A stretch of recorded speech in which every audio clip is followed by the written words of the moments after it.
విధంగా నేర్చుకుంటాం. అసలు కరణీయ సంఖ్య అంటే ఏంది అనే నిర్వచనాన్ని ఇప్పుడు మనము చూద్దాం. చూడండి అందరూ. అంతము కాని ఆవర్తనము కాని దశాంశ భిన్నాన్ని కరణీయ సంఖ్య అని అంటారు. అంటే అంతము కూడా కాకూడదు, ఆవర్తనం కూడా కాకూడదు, అటువంటి దశాంశ భిన్నాన్ని కరణీయ సంఖ్య అని అంటారు. అదేవిధంగా ఒక సంఖ్య కనుక మన దగ్గర అంటే ఒక సహజ సంఖ్య కనుక సంపూర్ణ వర్గం కాలేదనుకోండి, అప్పుడు దాని యొక్క వర్గమూలం కూడా కరణి అవుతుంది. అంటే ఇప్పుడు మనము అభ్యాసంలో లెక్కలు చేసేటప్పుడు ఈ రెండు అంశాలను దృష్టిలో ఉంచుకొని మనము లెక్కలు చేయడం జరుగుతుంది. మొదటిది ఏంటి? అంతము కాని మరియు ఆవర్తనము కూడా కాని దశాంశ భిన్నాన్ని కరణీయ సంఖ్య అంటాము. Non terminating non recurring decimal fraction is called an irrational number. అదేవిధంగా పరిపూర్ణ వర్గము కాని సహజ సంఖ్య గనక ఎన్ని అయినట్లయితే అప్పుడు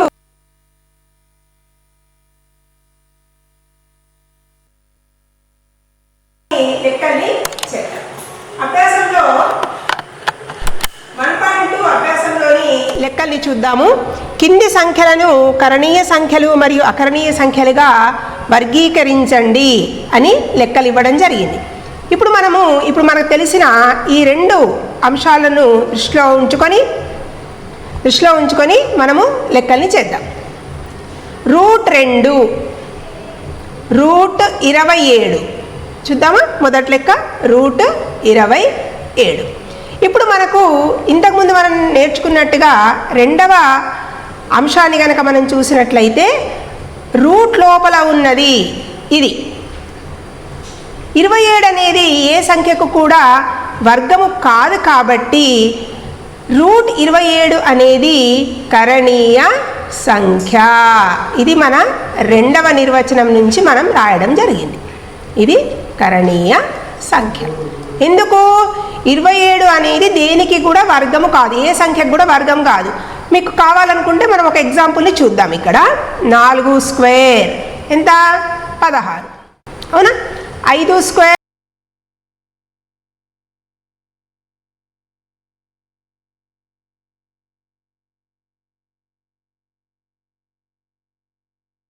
కరణీయ సంఖ్య.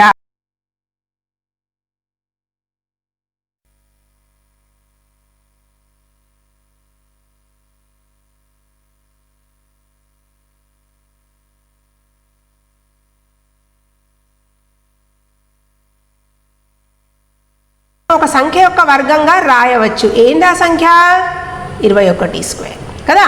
కాబట్టి 441 అనేది కరణీయ సంఖ్య కాదు. ఇదే సంఖ్య అకరణీయ సంఖ్య. అకరణీయ సంఖ్య. ఓకే. ఇంకొక లెక్క చూద్దాం. మూడవ నెంబర్ లెక్క చూడండి. 30.3.232342345 ఇలా ఉంది. ఇప్పుడు అండ్ సో ఆన్ అనంతంగా. ఇదేమైంది చెప్పండి? అంతము కాలేదు. ఆవర్తనమైందా మరి? చూడండి, ఆవర్తనం కూడా కాలేదు. 2 3 వచ్చినాక మళ్ళీ మనకు 2 3 రాలేదు ఇక్కడ. కాబట్టి ఇది అంతము కూడా కాలేదు, ఆవర్తనము కూడా కాలేదు. అంతము కాని ఆవర్తనము కాని దశాంశ భిన్నాన్ని మనం ఏమంటాము? మనం ఫస్ట్ చెప్పుకున్నాము. అంతము కాలేదు, ఆవర్తనం కూడా కాలేదు. కాబట్టి ఈ ఇవ్వబడిన సంఖ్య ఏ సంఖ్య అవుతుంది? కరణీయ సంఖ్య. కావాలంటే మనం ఇక్కడ కారణం రాయండి అని కూడా కొన్నిసార్లు అడుగుతుంటాడు. అప్పుడు మనం రాస్తాం. కారణం ఏమని రాస్తాము? దత్త సంఖ్య అంతము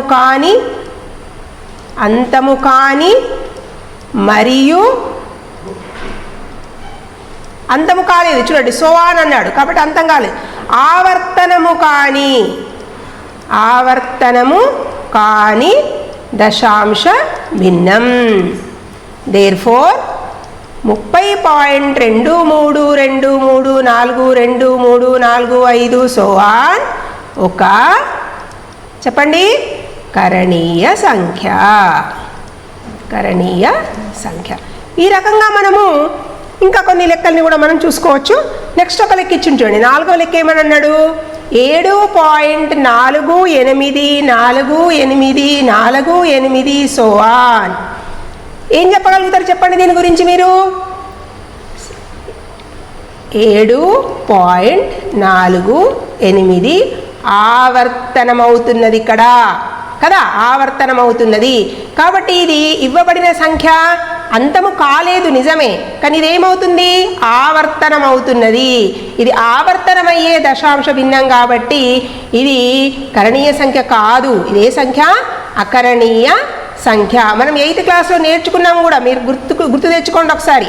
ఇలా ఆవర్తనమయ్యే దశాంశ భిన్నాన్ని మనం p/q రూపంలో రాయడం జరిగింది. కాబట్టి ఇప్పుడు దీనికి కారణం ఏమని చెప్పాలి? ఇవ్వబడిన సంఖ్య కారణం. ఏంటి కారణం? ఏంటి దీనికి? దశాంశ భిన్నం. కాబట్టి 7.48 బార్ అకరణీయ సంఖ్య. 5వ లెక్కని గమనించండి ఒకసారి. అందరూ టెక్స్ట్ బుక్లో 5వ లెక్కను చూడండి అమ్మడు. 5వ లెక్కలో 11.3546 ఇది అంతమైపోయింది. ఇవ్వబడిన సంఖ్య అంతమయ్యే దశాంశ భిన్నం.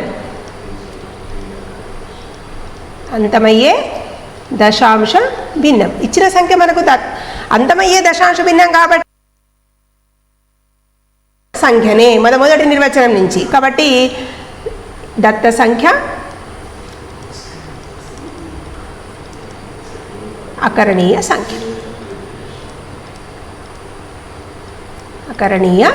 సంఖ్య.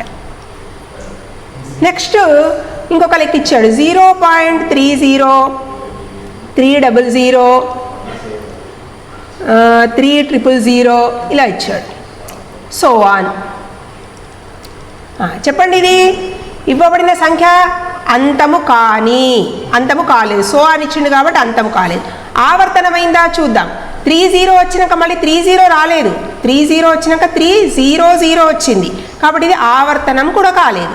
ఇది అంతము కాని ఆవర్తనము కాని దశాంశ భిన్నం కాబట్టి ఇదే సంఖ్య కరణీయ సంఖ్య.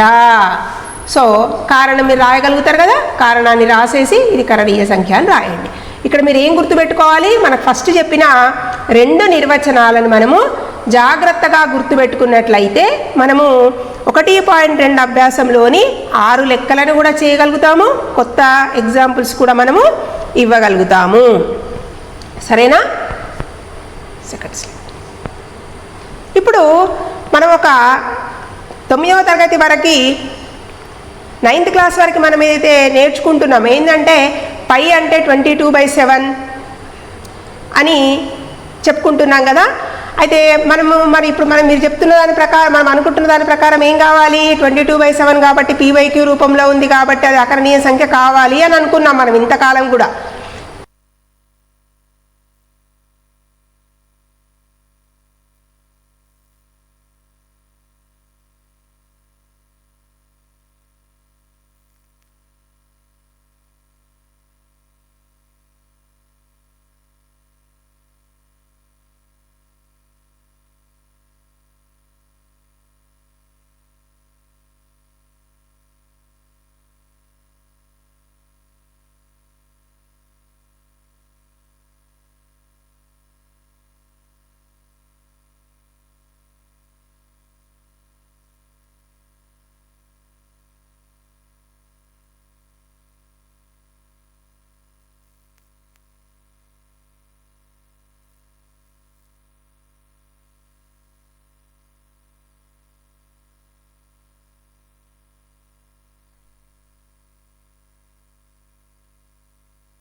అడగడం జరిగింది. మీరు చక్కగా అకరణీయ సంఖ్యలు అంటే ఏంది, కరణీయ సంఖ్యలు అంటే ఏంది నేర్చుకున్నారు కదా. వాటిని మళ్ళొక్కసారి మనం గుర్తుకు తెచ్చుకొని మనము అకరణీయ సంఖ్యలు మరియు కరణీయ సంఖ్యలకు ఉదాహరణలను ఇద్దాం. మీరు కూడా ఊహించవచ్చు, నేను ఇక్కడ కొన్ని సంఖ్యలను రాస్తున్నాను. ఇవే అకరణీయ సంఖ్యలనేం కాదు. నేను ఇది చెప్పేటప్పుడు మీరు జాగ్రత్తగా విన్నట్లయితే మీరు సొంతగా కూడా మరికొన్ని ఉదాహరణలను ఇవ్వచ్చు. మనకు టెక్స్ట్ బుక్లో వెనక ఇచ్చిన ఆన్సర్స్ చూసి అవే కరణీయ సంఖ్యలు అవే అకరణీయ సంఖ్యలు అని అనుకోవాల్సిన అవసరము అసలు లేదు. నేను ఫస్ట్ చెప్పిన 2 నిర్వచనాలు ఏవైతే ఉన్నాయో వాటిని మీరు దృష్టిలో పెట్టుకొని మీరు అకరణీయ సంఖ్యలకు కరణీయ సంఖ్యలకు ఉదాహరణలను రాస్తున్నాను నేను.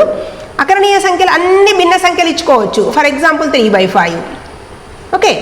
అదేవిధంగా అంతమయ్యే దశాంశ భిన్నం అకరణీయ సంఖ్య నేర్చుకున్నాం మనం. ఆవర్తన దశాంశ భిన్నం. ఓకే, ఇది 7.5. నెక్స్ట్ ఇంకొక భిన్నం తీసుకోవచ్చు. ఇలా ఇవి అకరణీయ సంఖ్యలకు ఉదాహరణలు. కరణీయ సంఖ్యల్లో మనము ఫస్ట్ ఏం చెప్పుకున్నాము, అంతము కాని ఆవర్తనము కాని దశాంశ భిన్నం కదా. అంతము కాని ఆవర్తనం కాని దశాంశ భిన్నం రాసుకుందాం. ఒకటి 1.616616 ఇలా మీ ఇష్టం. ఆవర్తనం కాకుండా రాసుకోవాలి, అంతం కూడా కాకూడదు. ఇప్పుడే మనం చెప్పుకున్నాం కదా పై కరణీయ సంఖ్య, కాబట్టి పైని మనం మర్చిపోకుండా రాసుకుందాం.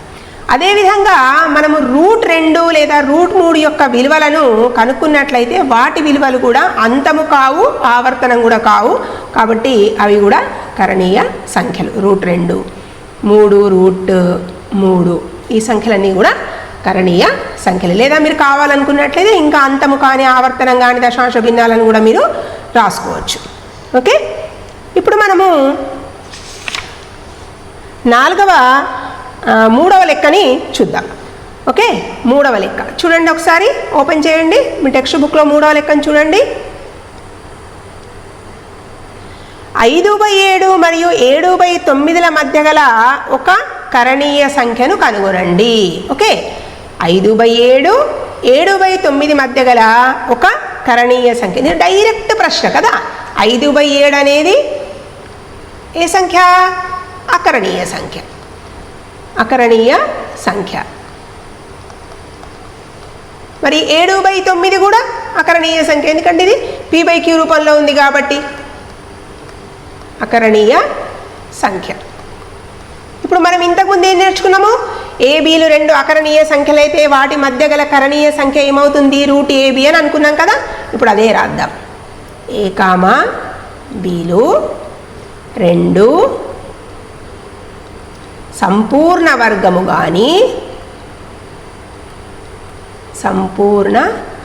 వర్గము కానీ ధన అకరణీయ సంఖ్యలైతే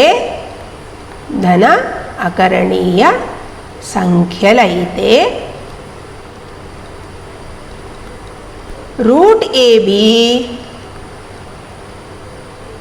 వాని మధ్యలో గల కరణీయ సంఖ్య. ఇది మనకు తెలుసు. కాబట్టి ఇప్పుడు ఏ చోట ఏముంది? ఏ చోట 5/7 ఉంది, బి చోట ఏముంది? 7/9 ఉంది. కాబట్టి ఇప్పుడు √AB is equal to √5/7 × 7/9. కొట్టుడు పోయినాయి కదా. 7 1 7, 7 1 7 is equal to √5/9. ఈ విలువ ఎంత? √5 వర్గమూల న్యాయాల ప్రకారము. సో √5/3, √9 యొక్క వర్గమూలం 3 కాబట్టి. సో ఇప్పుడు మనకి ఏం తెలిసింది? 5/7 మరియు 7/9ల మధ్య ఒక కరణిని మనము ఈజీగా చెప్పగలిగాం. మధ్య గల కరణి √5/3. ఒకటే కరణి ఉంటుందా అంటే చాలా కరణులు ఉంటాయి. మనము ఒక్క కరణి అడిగినప్పుడు మనకు ఇది ఈజీగా వచ్చే సూత్రం అన్నమాట. ఒక్కటే కరణి అడిగిండు అనుకోండి, 2 అకరణీయ సంఖ్యలు ఇచ్చేసి ఒక కరణి కనుక్కోమని మనం అడిగినట్లయితే అప్పుడు మనకు చాలా ఈజీగా రూట్ ఏవి మనం చేసేసుకున్నట్లయితే ఆ 2 అకరణీయ సంఖ్యల మధ్యలో గల ఒక కరణిని మనము చెప్పగలుగుతాం. ఓకే, అర్థమైంది కదా అందరికీ? ఇప్పుడు మనం నెక్స్ట్ లెక్కకు వెళ్దాం. లెక్క నంబర్ 4.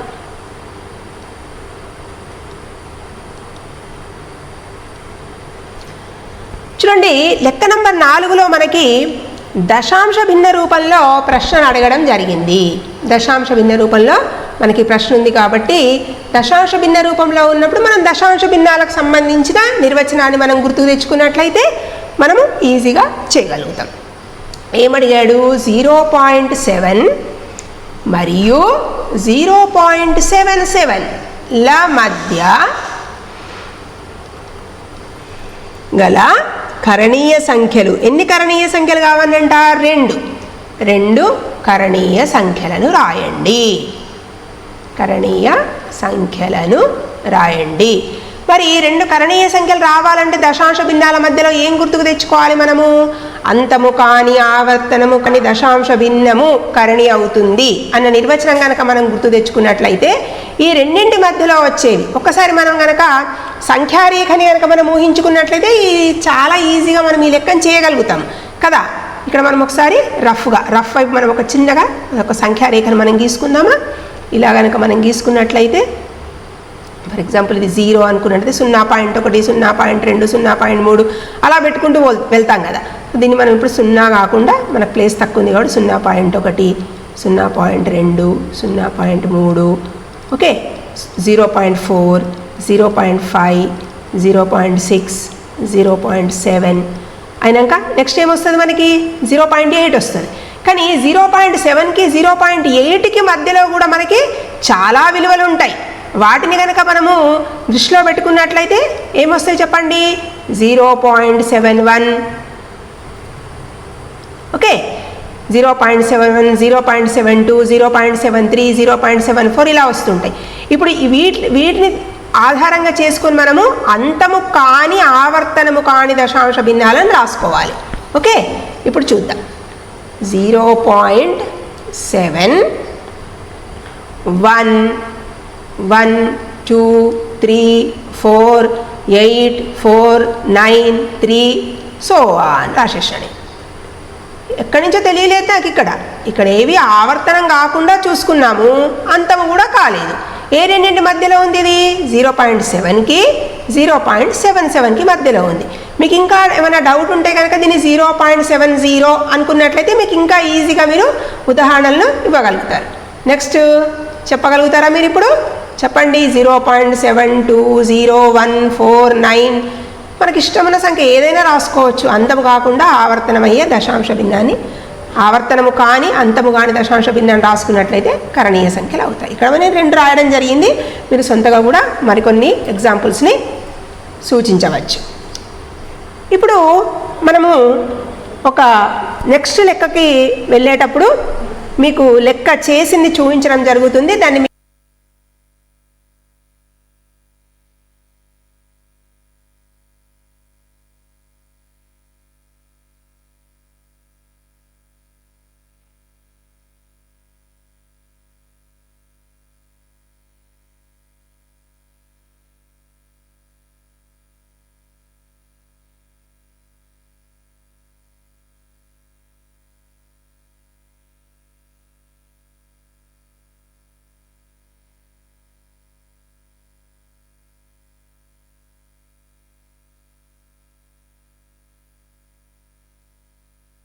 మనం ఏం చేయాలి? దశాంశ భిన్న రూపంలోకి మార్చుకోవాలి దాన్ని. సో 5 = 5.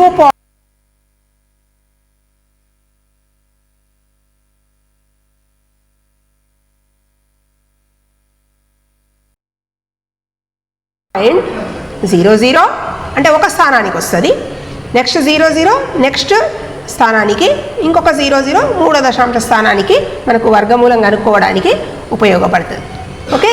అయితే ఇప్పుడు మనం 5ని దృష్టిలో పెట్టుకొని మనకు తెలుసు మనం ఏం చేస్తాము, అటు చివరి నుంచి జతలను చేస్తూ వాటిపైన మనము చిన్నగా ఒక చుక్క పెట్టుకోవడం కానీ 2 స్థానాలకు లేదా గీత పెట్టుకోవడం కానీ చేస్తాము.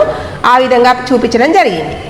0 0 0 0 0 0 తర్వాత పాయింట్ అయిన తర్వాత ఒకటే స్థానం ఉంది కాబట్టి లాస్ట్కు ఒకటి ఉంటే ఒకదానికి, 2 ఉంటే రెండింటికి మనము బార్ని పెట్టడం జరుగుతుంది.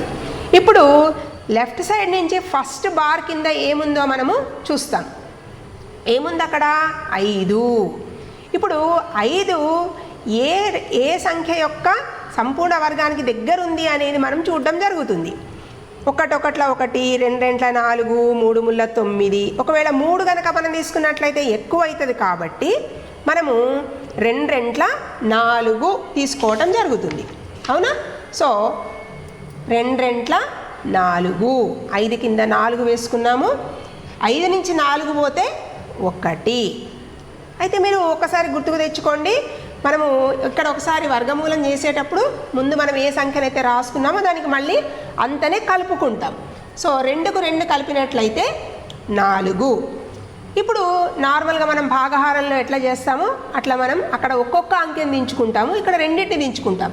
ఇక్కడ దశాంశ బిందువును దాటి వెళ్తున్నాం మనం కాబట్టి రైట్ సైడు 2 తర్వాత మనము దశాంశ బిందువును పెట్టడం జరుగుతుంది.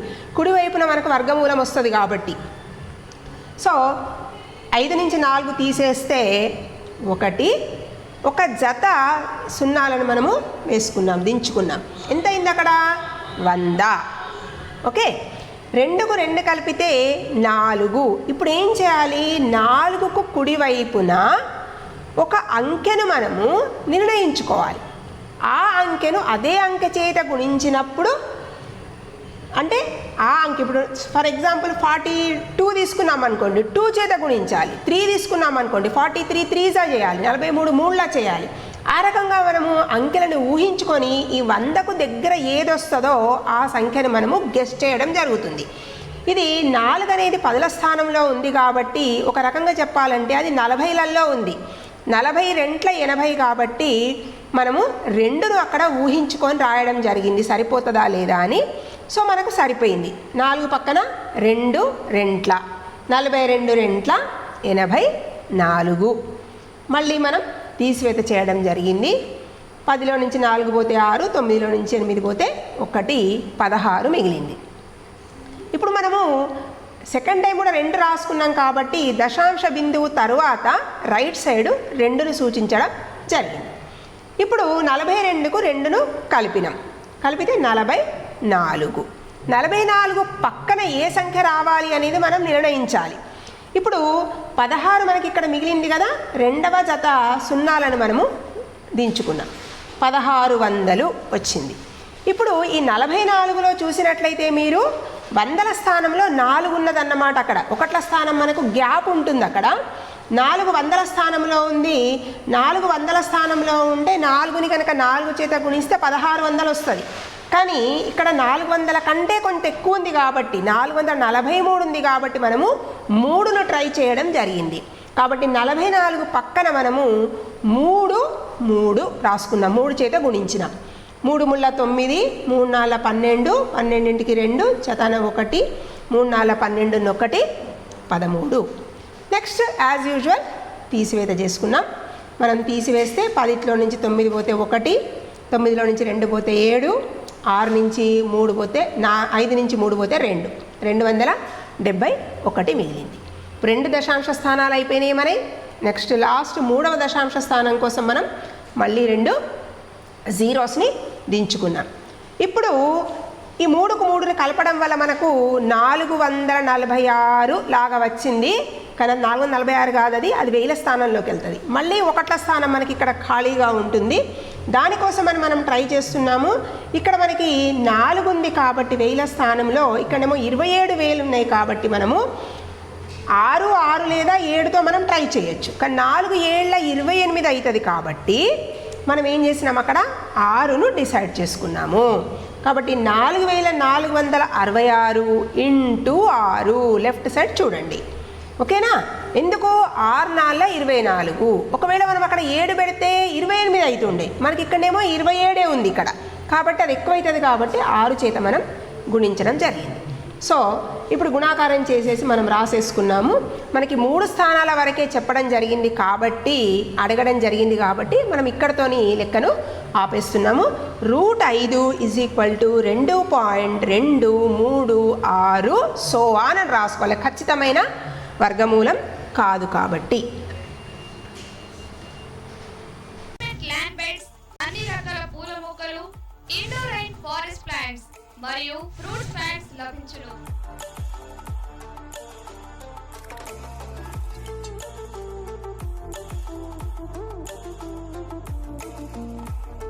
అంతేకాకుండా సీజన్ సీడింగ్ ప్లాంట్స్ మరియు హార్టికల్చర్ సర్వీసెస్ లభించును. మా వద్ద ఆర్గానిక్ ఫెర్టిలైజర్ లభించును. రైతు సోదరులకు పండ్ల మొక్కలు లభించును మరియు హోల్సేల్ ధరలకే ఇవ్వబడును. మరిన్ని వివరాలకు సంప్రదించండి Hariyali nursery and garden, Ankoli road, Adilabad. మా సెల్ నంబర్ 9848999717, 9866517363.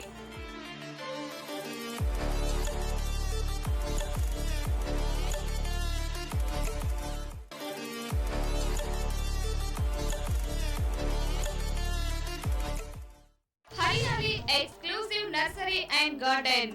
మా ప్రత్యేకతలు landscaping designing, garden development, garden maintenance, readymade land beds, అన్ని రకాల పూల మొక్కలు, ఇండోర్ అండ్ ఫారెస్ట్ ప్లాంట్స్ మరియు ఫ్రూట్స్ ప్లాంట్స్ లభించును.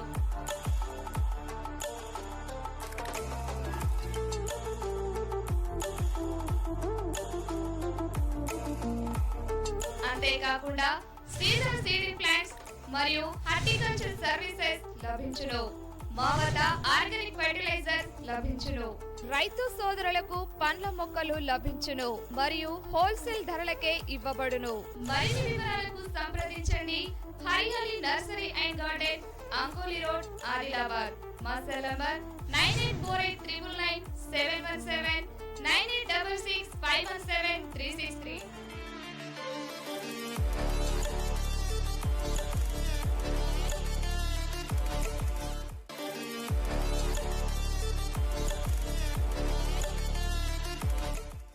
Hariyali exclusive nursery and garden.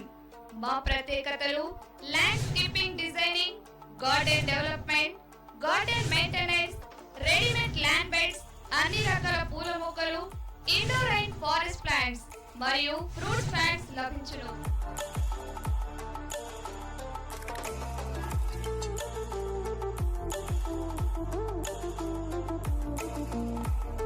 అంతేకాకుండా సీజన్ సీడింగ్ ప్లాంట్స్ మరియు హార్టికల్చర్ సర్వీసెస్ లభించును. మా వద్ద ఆర్గానిక్ ఫెర్టిలైజర్ లభించును. రైతు సోదరులకు పండ్ల మొక్కలు లభించును మరియు హోల్సేల్ ధరలకే ఇవ్వబడును. మరిన్ని వివరాలకు సంప్రదించండి Hariyali nursery and garden, Ankoli road, Adilabad. మా సెల్ నంబర్. హలో పిల్లలు, ఇప్పుడు మనము √5 యొక్క విలువను ఏ విధంగా తెలుసుకోవాలి, భాగహార పద్ధతిలో వర్గమూలాన్ని ఏ విధంగా తెలుసుకోవాలి అనేది నేర్చుకున్నాం కదా. మీరు √5ని ఇంకా మీరు పొడిగించినట్లయితే అది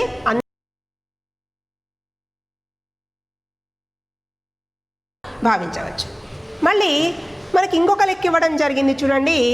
6వ నెంబర్ లెక్కలో భాగహార పద్ధతిలో √7 విలువను 6 దశాంశ స్థానాలకు కనుగొనండి. సో 6 దశాంశ స్థానాలకి మనం చేస్తున్నాం చూడండి.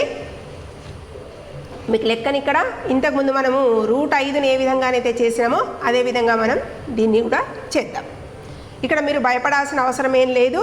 కొంచెం అంకెలు ఎక్కువ వస్తాయి, పెద్ద పెద్ద సంఖ్యలు వస్తాయి. వాటిని చూసి మీరు భయపడాల్సింది ఏం లేదు. చాలా ఈజీగా అర్థమయ్యేటట్టుగా చెప్తాను. మరి ఎన్ని దశాంశ స్థానాలు మనకి? 6 దశాంశ స్థానాలు కాబట్టి 6 జతల సున్నాలను మనం పెట్టుకున్నాం. అది గమనించండి. సో 7.0000000000. ఓకే, ఇంతకుముందు మనం చెప్పుకున్నట్టే 3 మూల 9 ఎక్కువ అవుతుంది కాబట్టి 2 రెంట్ల 4 రాసుకున్నాము. 7 నుంచి 4 తీసేస్తే 3, ఒక జత సున్నాలను దించుకున్నాము. 300 అయింది. 2కు 2 యాడ్ చేసినాము. 4, ఇక్కడ మనకు 300 ఉంది కాబట్టి నెక్స్ట్ మనం తీసుకున్న సంఖ్య 6. 6 చేత గుణిస్తే 6 6ల 36, 6 చేతన 3, 6 4 24ని 3 27. తీసివేత చేసినాము 24 వచ్చింది. ఇక్కడ మనకు 6 6 కలిపినాం కాబట్టి వర్గమూలము 2.6 అయిపోయింది. అగైన్ తీసివేతలో 24. నెక్స్ట్ ఒక జత సున్నాలను మనం దించుకున్నాము. 52 పక్కన ఏ సంఖ్యను పెట్టాలి అనేది మనం నిర్ణయించాలి. ఇక్కడ 4ను కనుక ఉంచినట్లయితే మనకు కరెక్ట్గా సరిపోతుంది. మీరు కావాలనుకున్నట్లయితే దీన్ని మీరు ఇంకొంచెం పక్కన, అంటే మనం 8th క్లాస్లో నేర్చుకున్నాం కాబట్టి మీకు డైరెక్ట్గా చెప్పడం జరుగుతున్నది. ఇక్కడ 5ను కనుక ఉంచినట్లయితే 5 5 25 అవుతుంది కాబట్టి సంఖ్య పెరిగిపోతుంది కాబట్టి మనం అక్కడ 4ను రాసుకోవడం జరిగింది. సో 4 4 16కి 6 చేతాన 1, 4 2 8 1 9, 4 5 20. తీసేసినాము 304 వచ్చింది. మళ్ళీ ఒక జత సున్నాలను మనము దించుకోవడం జరిగింది. ఇప్పుడు మళ్ళీ కూడిక చేసినాము చూడండి. 4 + 4 8, 2 5. 528 మాత్రమే మనకు పైనుంచి వస్తుంది. ఇప్పుడు దాని పక్కన ఉన్న 5ని మనం డిసైడ్ చేస్తున్నాం. ఓకే, 5 5 25 కాబట్టి గుణాకారం చేసినాం. ఇక్కడ 5 5 25కి 5 చేతన 2, 5 8 42, 42కి 2 చేతన 4, 5 2 14, 14కి 4 చేతన 1, 5 5 25 1 26. మీరు ప్రయత్నం చేయాలి. లెక్క చాలా పొడుగ్గుంది కదా అని వదిలేయకూడదు. మీ ఓపికకు పరీక్ష అన్నమాట ఇది. తీసివేత చేసినాం మనము. తర్వాత ఒక జత సున్నాలను దించుకున్నాము. అగైన్ ఇక్కడ ట్రై చేసి చూడడం జరిగింది. కూడిక చేసినాం మనం. 5 5 కలిపితే 10, 0 చేతన 1, 1ని 8 9, 2 5. 5290 ఉంది. దాని పక్కన రావాల్సిన సంఖ్యను మనము ఊహించి రాయడం జరిగింది 7. 7 సంఖ్యను ఊహించినప్పుడు నాకు ఇక్కడ కరెక్ట్గా సరిపోయింది కాబట్టి నేను 7 రాసుకున్నా. మీరు 8 పెట్టి చూడండి కావాలంటే. మీకు ఇక్కడ మనము భాగించవలసిన సంఖ్య కంటే సంఖ్య పెద్దగా వస్తుంది. సింపుల్గా కదా. 8 కనుక ఉన్నదనుకోండి, 8 5 40 అవుతుంది. ఇక్కడ మనకు 39 ఉంది కదా, అంతే. సో 7 చేత గుణాకారం చేసినాము. చేస్తే మనకు వచ్చిన సంఖ్యను రాసుకున్నాము. 7 7 49, ఈ 9 చేతన 4, 7 0 0 4 4, 7 9 63కి 3 చేతన 6, 7 8 14ని 6 20, 0 చేతన 2, 7 5 35, నీ 2 37. తీసివేత చేసేసినాము. తీసివేత చేసేసి మళ్ళీ 5వ జత సున్నాలను మనం దించుకున్నాం. నెక్స్ట్ కూడిక చేసినాం చూడండి. 7కి 7 కలిపినాము. 14, 4 చేతన 1, 1 9 2 5. ఓకే, తీసివేత చేసిన తర్వాత నెక్స్ట్ మళ్ళీ మనము 5 చేత గుణించుకున్నాము. గుణించుకున్నట్లయితే మనకు వచ్చిన సంఖ్య 5 5 25కి 5 చేతన 2, 5 4 22 2 చేతన 2, 5 2 12 12, 5 1 5 2 7, 5 9 45కి 5 చేతన 4, 5 2 14 14, 14కి 4 చేతన 1, 5 5 25 1 26. ఇక్కడ చాలా సంఖ్య కాస్త పెద్దగా అయింది. అక్కడ మీరు భయపడాల్సింది ఏమీ లేదు. ఓకే, నెక్స్ట్ నార్మల్గా తీసివేత చేసినాము. తర్వాత చివరి 2 సున్నాలను మనము దించుకున్నాము. దించుకున్న తర్వాత మనకి వచ్చిన సంఖ్యను రాసుకున్నాము. కూడిక చేసేసినాము. 5కి 5 కలిపితే 10, 0 చేతన 1, 1 4 5, 1కి 1, 9కి 9, 2కి 2, 5కి 5. 1ల స్థానంలో ఉండవలసిన సంఖ్య అక్కడ కనుక 2 వచ్చినట్లయితే ఇక్కడ 10 అయిపోతుంది. అంటే సంఖ్య చాలా పెద్దగా అయిపోతుంది కాబట్టి ఒక్కసారి మాత్రమే వెళ్తుంది. కాబట్టి 1ల 1 చేత గుణాకారం చేస్తే అదే సంఖ్య వస్తుంది కాబట్టి అదే రాయడం జరిగింది. మనకు 6 దశాంశ స్థానాల వరకు మాత్రమే అడిగింది కాబట్టి మనకు 6 దశాంశ స్థానాల వరకు మాత్రమే రైట్ సైడ్ మనము, అంటే ఏదైతే మనకి రిపీట్ అవుతుందో సంఖ్యను, ఒకవేళ మీరు అక్కడ మర్చిపోయినా కానీ మనము రిపీట్గా ఏదైతే కలుపుతున్నాం కదా ఆ సంఖ్యను అక్కడ రాసుకుంటే సరిపోతుంది. ఫస్ట్ 2, తర్వాత 2 తర్వాత దశాంశ బిందువును దాటి వెళ్ళినాం కాబట్టి 2 తర్వాత పాయింట్ పెట్టినాము. తర్వాత 6, తర్వాత 4, తర్వాత 5, తర్వాత 7, తర్వాత 5, లాస్ట్కి 1. కాబట్టి √7 యొక్క విలువ 2.645751 సో ఆన్. ఎందుకంటే ఇక్కడ మీకు శేషము 0 రాలేదు. ఇది కూడా కరణీయ సంఖ్యనే. అంతము కాని ఆవర్తనము కాని దశాంశ భిన్నము √7 కూడా. ఓకేనా? ఇప్పుడు మనము నెక్స్ట్ లెక్క నేర్చుకునే కంటే ముందు ఒక అంశాన్ని మనం నేర్చుకోవాల్సిన అవసరము ఉంది. ఓకే, చూడండి పిల్లలు, 7వ లెక్క చూడండి. √10ని సంఖ్యారేఖపై సూచించండి అని అన్నాడు. అయితే దీనికంటే ముందు మీకు కొన్ని అంశాలు మనకు తెలిసిన కొన్ని అంశాలను మనం ఇక్కడ చర్చిద్దాం. మనందరికీ లంబకోణ త్రిభుజంలో గల ధర్మము అనగానే అందరికీ ఒక సూత్రం జ్ఞాపకం వస్తుంది కదా. పైథాగర సిద్ధాంతమని, బౌద్ధాయన సిద్ధాంతమని కదా. బౌద్ధాయన సిద్ధాంతం ఒకసారి గుర్తుకు తెచ్చుకుందామా అందరము? బౌద్ధాయన సూత్రము లేదా సిద్ధాంతము. బౌద్ధాయన సిద్ధాంతము లేదా పైథాగర సిద్ధాంతము ముఖ్యంగా దేని గురించి చెప్తుంది? లంబకోణ త్రిభుజం గురించి చెప్తుంది కదా. ఇక్కడ అంత నీట్గా రాలేదు, కాకపోతే లంబకోణ త్రిభుజం గురించే చెప్తుంది. ఓకే, వచ్చేసి లంబకోణ త్రిభుజం. లంబకోణ త్రిభుజంలో లంబకోణ త్రిభుజంలో దీన్ని మనం ఏమంటాము? భూమి. ఇదేంటి? ఎత్తు. ఇదేంటి? కర్ణం కదా. ఈ మూడింటి మధ్యలో గల సంబంధాన్ని గురించి మనకు లంబకోణ త్రిభుజంలో గల సంబంధాన్ని గురించి మనకు బౌద్ధాయన సిద్ధాంతం చెప్తుంది. ఏంటది? కర్ణము మీది వర్గము = భూమి స్క్వేర్, అంటే భూమి మీది వర్గము అంటే భూమి యొక్క కొలత యొక్క వర్గము మరియు ఎత్తు యొక్క వర్గము. ఓకే, ఈ సూత్రాన్ని ఆధారంగా చేసుకొని మనము √10ని సంఖ్యారేఖ పైన చూపించడం, √2ను సంఖ్యారేఖ పైన చూపించడం, √3ను సంఖ్యారేఖ పైన చూపించడం అనేది చేస్తాం. మరి ఇక్కడ మనము ఏం తీసుకుంటే మనకు √2 వస్తుంది ఒక్కసారి మనం జస్ట్ చర్చిద్దాము.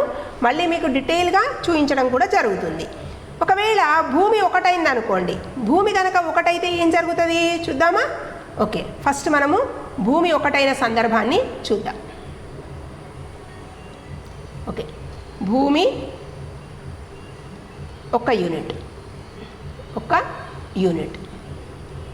ఎత్తు కూడా 1 యూనిట్. ఓకే, భూమి 1 యూనిట్, ఎత్తు 1 యూనిట్ కనుక అయినట్లయితే అప్పుడు కర్ణము మీది వర్గం ఏం కావాలి చెప్పండి? భూమి స్క్వేర్ అంటే 1 స్క్వేర్, ఎత్తు స్క్వేర్ అంటే 1 స్క్వేర్, అంటే 1 స్క్వేర్ అంటే 1 కదా. 1 + 1 2. ఇరువైపులా వర్గమూలం కనుక మనం చేసినట్లయితే అప్పుడు కర్ణము స్క్వేర్ = √2 అవుతుంది. అంటే కర్ణం కొలత ఎంత అవుతుంది? √2. ఇప్పుడు మనకేమర్థమైంది? 1 యూనిట్ భూమి, 1 యూనిట్ ఎత్తు ఉంటే దాని కర్ణము కొలత √2 యూనిట్లు. అర్థమైందా? ఓకే, అంటే ఇప్పుడు ఇక్కడి నుంచి ఇక్కడ దాకా ఉన్న దూరము √2 యూనిట్లు. ఇప్పుడు మనం కనుక ఈ దూరాన్ని కనుక మనం ఇక్కడి నుంచి చూపించడం అనుకోండి, ఇలా ఇక్కడి నుంచి చూపించడం అనుకోండి, ఇంతే దూరాన్ని కనుక మనము ఇలా ఈ రేఖ మీద భూమి మీద చూపించడం అనుకోండి, అప్పుడు ఈ భూమి పైన ఇక్కడి నుంచి ఇక్కడ వరకు ఉన్న దూరం ఏమైపోతుంది? అప్పుడు OA = √2 యూనిట్లు అయిపోతుంది. అంటే ఇప్పుడు సంఖ్యారేఖ మీద మనము √2 యూనిట్ల దూరాన్ని సూచించినట్టే కదా. చూడండి, ఒక సంఖ్యారేఖలో మనము 1 ఇలా సమాన దూరంలో మనము విభాగినితోని కానీ వృత్తలేఖినితోని కానీ సమాన దూరంలో కనుక మనము పాయింట్స్ని పెట్టుకున్నట్లయితే మనం ఒక్కొక్క యూనిట్గా మనము సూచించడం జరుగుతుంది కదా. ఇట్లా 1 2 3 4 లెఫ్ట్ సైడ్ వచ్చేసి అంతే దూరాన్ని కనుక ఉన్నట్లయితే -1 -2 ఇలా మనం సూచిస్తాం. అంటే ఇప్పుడు ఇది 1 అంటే అర్థమైంది, ఈ పాయింట్ నుంచి ఈ పాయింట్ వరకు ఉన్న దూరము 1 యూనిట్ అని దాని అర్థం అనమాట. ఇది 2 అంటే అర్థమైంది, ఇక్కడి నుంచి ఇంతవరకు ఉన్న దూరము 2 యూనిట్లు అని. ఇప్పుడు మనం ఏమడగడం జరిగింది? √2 యూనిట్ల దూరాన్ని ఈ రేఖ మీద మనం చూపెట్టాలి. √2 యూనిట్ల దూరాన్ని రేఖ మీద సూచించాలంటే ఎలా సూచించాలి? మరి మనకు ఆ దూరం ఎంతనో తెలవాలి కదా. ఆ దూరం ఎలా తెలుస్తుంది మనకి? చూడండి, 1 యూనిట్ భూమి, 1 యూనిట్ ఎత్తు. 1 యూనిట్ భూమి, 1 యూనిట్ ఎత్తు ఉన్నప్పుడు వచ్చిన కర్ణం ఏమొచ్చింది మనకి? ఇక్కడ చేస్తే √2 యూనిట్లు వచ్చింది. మరి ఇప్పుడు మనం ఏం చేయాలి? మన వృత్తలేఖిని తీసుకొని ఈ దూరాన్ని మనం కొలుచుకోవాలి. ఇక్కడి నుంచి ఇంతవరకు ఉన్న దూరాన్ని మనం కొలుచుకుని అదే దూరాన్ని మనము ఇక్కడ సంఖ్యారేఖ మీద కట్ చేసేసేయాలి. అప్పుడు మనకు వచ్చే ఆ దూరం ఏమైపోతుంది? √2 యూనిట్ల దూరం అవుతుంది. కాబట్టి ఈ పాయింట్ ఏమైపోతుంది, ఈ పాయింటే √2 అయిపోతుంది. అంటే ఏమైపోయింది, √2 అనే కరణిని మనము సంఖ్యారేఖ మీద సూచించినట్టేనా కాదా, అంతే కదా. మరి అదేవిధంగా మనము √3 అని చెప్పాలనుకోండి. అప్పుడు √3 చెప్పాలంటే మరి మనము ఏం చేయాలి, √3 తీసుకున్నప్పుడు మనము భూమి ఏం తీసుకోవాలి, కర్ణం ఏం తీసుకోవాలి, ఒకసారి మనము చూద్దాం. చూడండి, త్రిభుజాన్ని వేసుకున్నాము, లంబకోణ త్రిభుజాన్ని వేసుకున్నాము,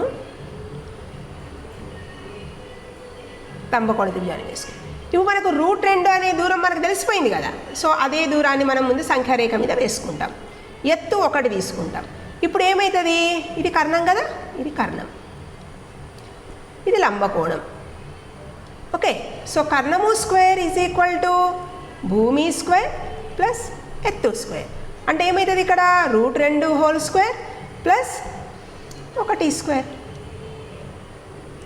ఓకే, √2 హోల్ స్క్వేర్ అంటే 2, ఇది 1.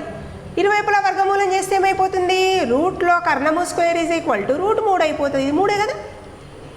సో కర్ణము ఈజ్ ఈక్వల్ టు √3 యూనిట్లు. అంటే ఇప్పుడు ఇక్కడ వచ్చిన కర్ణమే ఎంత ఉన్నది మనకు, √3 యూనిట్లు ఉందన్నమాట. ఇక్కడి నుంచి ఇంతవరకు ఉన్న దూరాన్ని మనము వృత్తలేఖినితోని కొలిచేసుకొని ఇక్కడ పాయింట్ పెట్టేసుకుని, అంటే కేంద్రాన్ని ఇక్కడ తీసుకొని మనం ఇక్కడ ఒక చాపాన్ని కనుక గీసుకున్నట్లయితే ఏ దూరంతోని, ఇంతే దూరంతో కనుక మనము ఇలా చాపాన్ని కనుక గీసుకున్నట్లయితే ఈ పాయింట్ మనకి ఇక్కడి నుంచి ఇంతవరకు √3 యూనిట్లను సూచిస్తుంది. అర్థమైందా? మీకు కాసేపు చూపించడం జరుగుతాయి, ఇప్పుడు ఈ స్లైడ్స్ చూపించడం జరుగుతుంది. అదేవిధంగా మరి ఇక్కడ మనకు టెక్స్ట్ బుక్లో √10 అడగడం జరిగింది. మరి √10 లెక్కను మనం ఏ విధంగా చేస్తాము చూద్దామా ఒకసారి. √10 ఓకే, √10కి వద్దాం. √10 లెక్కలో ఏం చేయాలి మరి, కొంచెం ఇప్పటిదాకా మీకు ఆలోచన వచ్చేసి ఉంటుంది √10 అంటే ఏమై ఉంటుంది అని. √10 యొక్క విలువ రావాలంటే భూమిని 3 యూనిట్లు తీసుకుందాం. ఓకే, భూమి సమాన దూరంలో పాయింట్స్ని పెట్టుకోవాలి. ఎలా చేయాలి మీరు, ఇట్లా నేను పెట్టినట్టు కాదు, విభాగిని ఉపయోగించి సమాన దూరంలో యూనిట్స్ని పెట్టేసుకోవాలి. 0 -1 1 2 3 3 యూనిట్ల దూరం ఇటువైపు ఉంది. ఇక్కడ మనం ఒక లంబరేఖని గీసుకుంటాము. మామూలుగా సంఖ్యారేఖ మీద గీయడం ఎలాగో చూపిస్తున్నాను నేను మీకు. ఇక్కడ ఒక యూనిట్, ఇక్కడ నుంచి ఇక్కడ ఎంత ఉండనో ఇక్కడ కూడా మనం అంతే దూరాన్ని చూపించుకొని ఇలా త్రిభుజాన్ని గీసుకుంటాం. ఇప్పుడు మన భూమి వచ్చేసి ఎన్ని యూనిట్లు అయింది చెప్పండి, భూమి 3 యూనిట్లు, 3 యూనిట్లు. ఎత్తు 1 యూనిట్, ఎత్తు 1 యూనిట్, 1 యూనిట్. ఇప్పుడు దీని కర్ణం తెలుసుకుందామా మనం. ఎస్, కర్ణం.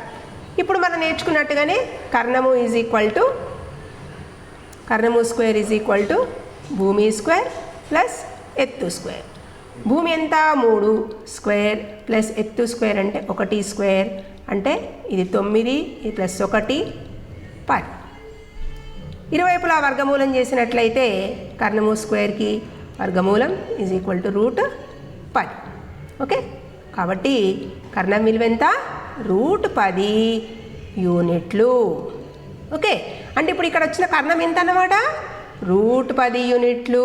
అమ్మో, వచ్చేసింది మనకు √10 యూనిట్లు కూడా మనం చేయగలుగుతున్నాం.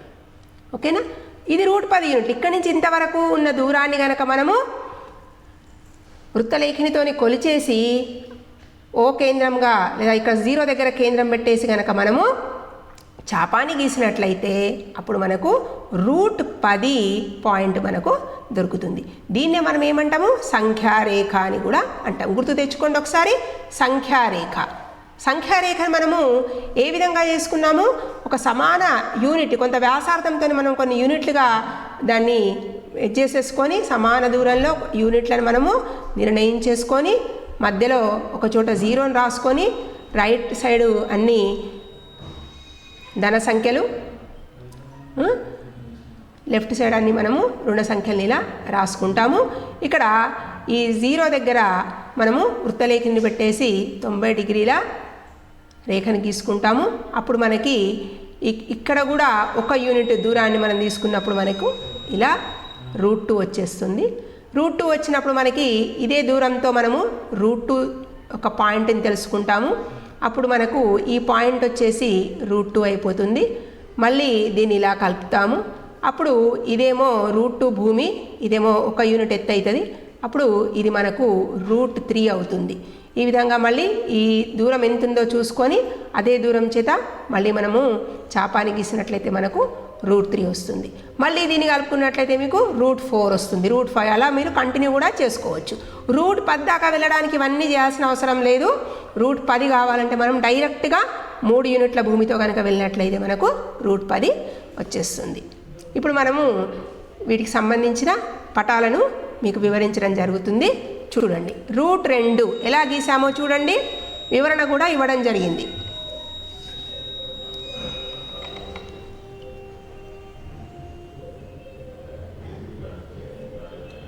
బౌద్ధాయన సూత్రం కర్ణము స్క్వేర్ ఈజ్ ఈక్వల్ టు భూమి స్క్వేర్ ప్లస్ ఎత్తు స్క్వేర్. ఇక్కడ దీన్నే మనం పైథాగరస్ సిద్ధాంతం అని కూడా అంటాము. ఇది ఎక్కడ జరుగుతుంది? లంబకోణ త్రిభుజంలో మాత్రమే. కాబట్టి లంబకోణ త్రిభుజంలో కర్ణము స్క్వేర్ ఈజ్ ఈక్వల్ టు భూమి స్క్వేర్ ప్లస్ ఎత్తు స్క్వేర్. దీన్నే కర్ణము మీది వర్గము ఈజ్ ఈక్వల్ టు భూమి మీది వర్గము ప్లస్ ఎత్తు మీది వర్గం అని రకరకాలుగా చెప్తుంటారు దీన్నే. ఇక్కడ భూమి 1 యూనిట్, ఎత్తు 1 యూనిట్ తీసుకున్నాము. ఇంతవరకు మీకు ఎక్స్ప్లెయిన్ చేసిన అంశాన్ని ఇక్కడ మళ్ళీ చూపించడం జరుగుతుంది. భూమి స్క్వేర్ అంటే 1 స్క్వేర్ ప్లస్ 1 స్క్వేర్, కర్ణము square is equal to 1 + 1 is equal to 2. ఇరువైపులా వర్గమూలం చెయ్యగా కర్ణము స్క్వేర్ ఈజ్ ఈక్వల్ టు √2, కర్ణము √2 యూనిట్లు. కింద సంఖ్యారేఖను గీయడం జరిగింది. చూడండి, సంఖ్యారేఖ పైన 0 రైట్ సైడ్ మధ్యలో 0 ఉంది. ఎడం వైపు రుణపూర్ణ సంఖ్యలు, రైట్ సైడు ధనపూర్ణ సంఖ్యలు రాయటం జరిగింది. 1 యూనిట్ దూరంతో భూమిపైన 1 యూనిట్, ఎత్తు 1 యూనిట్ చూపించి కర్ణం గీయడం జరిగింది. ఆ కర్ణం యొక్క కొలత ఎంత ఉంటుంది? ఇప్పుడు పైననే మనం చేసినాం చూడండి. ఆ కర్ణం యొక్క కొలత √2 యూనిట్లు ఉంటుంది అని మనము చెప్పుకోవడం జరిగింది. కాబట్టి ఇక్కడ కర్ణం అంటే ఏంది? BC. BC అనే కర్ణము √2 యూనిట్లు. BCతో సమాన వ్యాసార్థంతో మనము చాపాన్ని గీయడం జరిగింది. A వద్ద కేంద్రం తీసుకొని ఆ చాపము ఈ రేఖను, సంఖ్యారేఖను D వద్ద ఖండించింది. కాబట్టి A నుంచి D వరకు చూడండి, గమనించండి, A నుంచి D వరకు గల దూరము √2 యూనిట్లు అయ్యింది. BC దూరం కూడా √2 యూనిట్లే.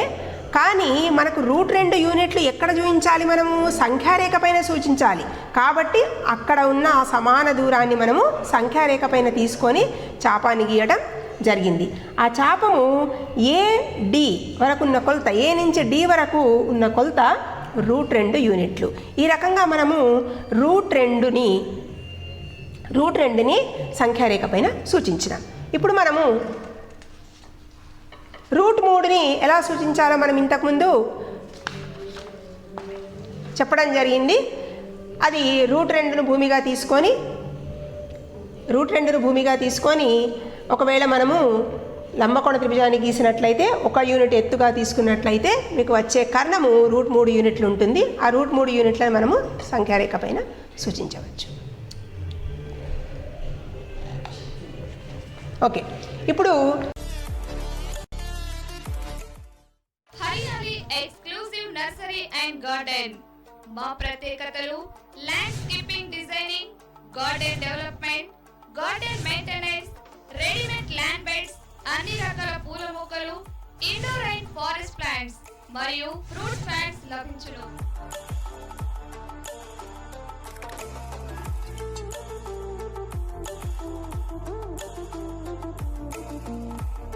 అంతేకాకుండా సీజన్ సీడింగ్ ప్లాంట్స్ మరియు హార్టికల్చర్ సర్వీసెస్ లభించును. మా వద్ద ఆర్గానిక్ ఫెర్టిలైజర్ లభించును. రైతు సోదరులకు పండ్ల మొక్కలు లభించును మరియు హోల్సేల్ ధరలకే ఇవ్వబడును. మరిన్ని వివరాలకు సంప్రదించండి Hariyali nursery and garden, Ankoli road, Adilabad. మా సెల్ నంబర్ 9848999717, 9866517363.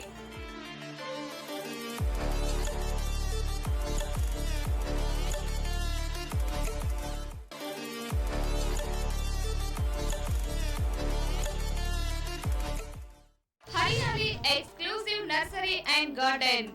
మా ప్రత్యేకతలు landscaping designing, garden development, garden maintenance, readymade land beds, అన్ని రకాల పూల మొక్కలు, ఇండోర్ అండ్ ఫారెస్ట్ ప్లాంట్స్ మరియు ఫ్రూట్స్ ప్లాంట్స్ లభించును.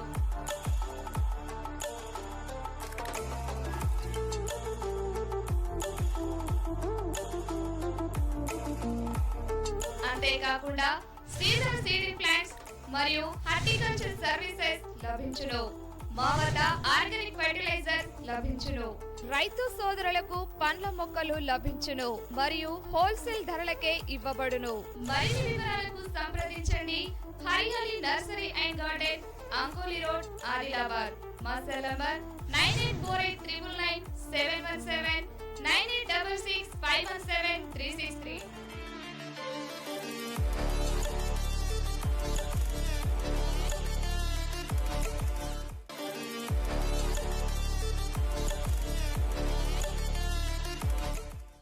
Hariyali exclusive nursery and garden. మా ప్రత్యేకతలు landscaping designing, garden development, garden maintenance, readymade land beds, అన్ని రకాల పూల మొక్కలు, ఇండోర్ అండ్ ఫారెస్ట్ ప్లాంట్స్ మరియు ఫ్రూట్స్ ప్లాంట్స్ లభించును. ఇప్పుడు మనము ఈ గ్రాఫ్ పేపర్ను యూజ్ చేసి రూట్ 2, రూట్ 3, రూట్ 10 అని ఏ విధంగా గీయాలి, ఇంకొకసారి మీకు ఏమైనా అనుమానాలు ఉంటే కనుక పోతాయి. చూడండి, ఫస్ట్ నేను ఎక్స్ అక్షాన్ని వేసుకున్నాను. ఎక్స్ అక్షాన్ని వేసుకొని లంబరేఖను గీయడాని కోసమని ఏం చేసినాం, మనం ఇక్కడ కోణమాన్ని పెట్టడం జరిగింది. 90 డిగ్రీలు తీసుకొని మనము వై అక్షాన్ని గీసుకుంటున్నాము. అంటే గ్రాఫ్ యూజ్ చేయాలనే ఏం లేదు, మీరు నార్మల్గా కూడా ఎక్స్ అక్షాన్ని వేసుకొని ఒక పాయింట్ని ఆధారంగా చేసుకొని ఆ పాయింట్ దగ్గర 0 రాసుకొని 90 డిగ్రీల కోణాన్ని చూసుకోవాలి. సో 0 అనే పాయింట్ని మనము సూచించడం జరుగుతుంది. చూడండి, -1, ఎడమవైపు -1, 0, 1,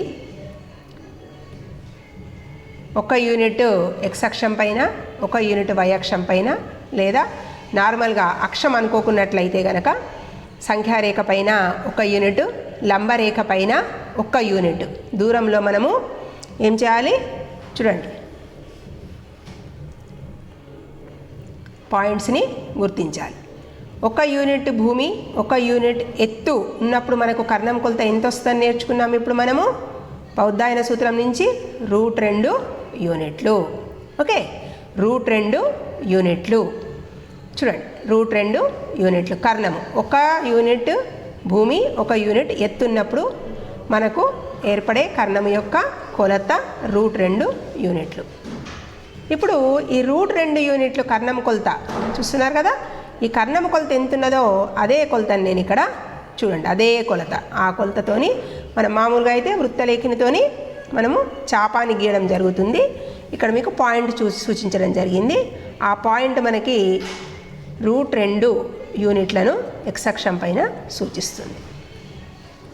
ఓకే, అర్థమైంది కదా √2 యూనిట్లను ఏ విధంగా చేయాలి. మళ్ళీ మనం ఇంకొక లెక్కను చూద్దాం. ఇక్కడ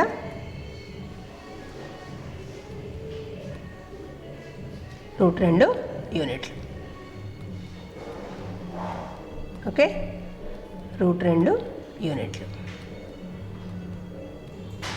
ఇప్పుడు ఓ నుంచి బి వరకు గల దూరం ఉన్నది చూడండి. ఓ నుంచి బి వరకు ఉన్న దూరము √2 యూనిట్లు. అంటే ఏమర్థమైంది మీకు, √2ను మనము సంఖ్యారేఖ పైన సూచించగలిగినాం. ఇక్కడ 1ని మనం సంఖ్యారేఖపై ఎలా సూచించినాము, ఒక బిందువును రిప్రజెంట్ చేసినాం. అక్కడ ఆ బిందువు దగ్గర 1 రాసినామంటే ఓ నుంచి ఏ వరకు ఉన్న దూరము 1 యూనిట్ అని. ఓకే, ఇప్పుడు √2ను మనం సూచించడం జరిగింది. ఇప్పుడు చూడండి, ఇప్పుడు √3 తెలుసుకోవడానికి మనం ప్రయత్నం చేస్తున్నాము. ఇక్కడ భూమిని చూడండి, కేంద్రం నుంచి బి వరకు ఉన్న దూరము √2 యూనిట్లు అని చెప్పుకున్నాం కదా.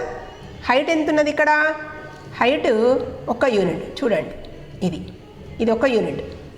భూమి ఎంత, ఇక్కడి నుంచి ఇంతవరకు ఇదంతా భూమి. ఇది √2 యూనిట్ల భూమి. ఓకే, ఇది 1 యూనిట్ ఎత్తు. భూమి √2 ఎత్తు 1 యూనిట్ ఉన్నప్పుడు మనకు వచ్చిన కర్ణం కొలత ఎంత అని చెప్పుకున్నాం చెప్పండి, గుర్తుందా? √3 యూనిట్లు. ఇక్కడి నుంచి ఇంతవరకు ఉన్న దూరము √3 యూనిట్లు. ఇప్పుడు కనుక మనము ఇదే దూరాన్ని, ఈ దూరాన్ని గనక మనము వృత్తలేఖినితోని కొలుచుకొని కేంద్రాన్ని O వద్ద ఉంచి మనము సంఖ్యారేఖ పైన ఆ దూరాన్ని కనుక సూచించినట్లయితే మనకి √3 వచ్చేస్తుంది. ఓకే, చూడండి, ఇది √3 యూనిట్లు. ఓకే, ఈ √3 యూనిట్ల దూరాన్ని మనము సంఖ్యారేఖ పైన సూచించినాం. అదే దూరాన్ని, అది √3 యూనిట్లు. ఎక్కడి నుంచి ఎక్కడి వరకు? O నుంచి C వరకు ఉన్న దూరము √3 యూనిట్లు.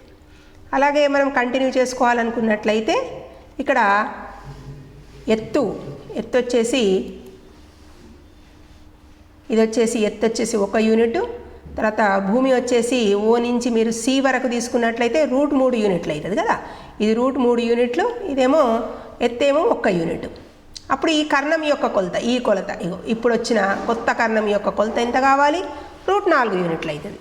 ఇదే దూరాన్ని కనుక మీరు తీసుకొని మళ్ళీ సంఖ్యారేఖ పైన కనుక సూచించినట్లయితే ఖచ్చితంగా √4 యూనిట్లు వస్తుంది. ఆ √4 యూనిట్లు మనకు ఆల్రెడీ తెలుసు కదా, సంఖ్యారేఖ పైన ఎక్కడ ఉంటుంది? 2 వద్ద ఉంటుంది. అదేవిధంగా మనము √5, √6, √7 ఇలా అన్నిటినీ కూడా మనము సూచించవచ్చు. √10ని సంఖ్యారేఖ మీద ఏ విధంగా సూచించాలో మనం చూద్దాం. √5 సంఖ్యారేఖ పైన కరణీయ సంఖ్యలను ఏ విధంగా పెట్టాలి అనేది మనం నేర్చుకుంటున్నాము. ఇప్పుడు √10ని సంఖ్యారేఖ మీద ఏ విధంగా సూచించాలి అనేదాన్ని మనం చూస్తున్నాం. చూడండి, ఇంతవరకు మనం నేర్చుకున్నట్టే ఇది 0, ఇది 1,